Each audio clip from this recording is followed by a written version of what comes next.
ناندیڑ میں کورونا متاثرین کی تعداد میں ہو رہے اضافے کو دیکھتے ہوئے انتظامیہ کی جانب سے روزانہ الگ الگ فیصلے لیے جا رہے ہیں تاکہ مختلف ترکیبیں اپنا کر کورونا کو پھیلنے سے روکا جا سکے۔ اسی سلسلے میں آج ناندیڑ میونسپل کارپوریشن کے کمشنر ڈاکٹر سنیل لہانی کی جانب سے ایک پریس نوٹ جاری کر کے ایک اہم تبدیلی کی جانکاری دی گئی۔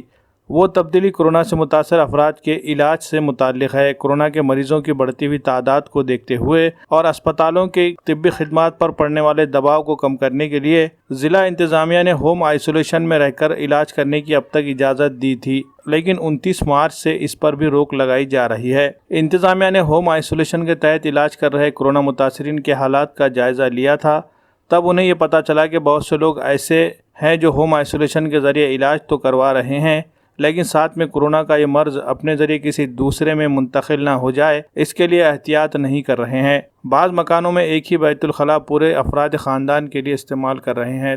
نتیجے میں گھر کے تمام افراد کورونا کی لپیٹ میں آ سکتے ہیں۔ اس لیے انتظامیہ نے یہ فیصلہ کیا ہے کہ 29 مارچ سے جن افراد کی کورونا جانچ رپورٹ پازیٹیو آئے گی انہیں کارپوریشن انتظامیہ کی جانب سے عارضی طور پر بنائے گئے آئسولیشن سینٹروں میں کوارنٹین کیا جائے گا، وہاں ان پر نظر رکھی جائے گی اور وہیں پر ان کا علاج کیا جائے گا۔ کارپوریشن انتظامیہ کا یہ فیصلہ بھی کتنا کارگر ثابت ہوتا ہے یہ تو آنے والا وقت ہی بتائے گا۔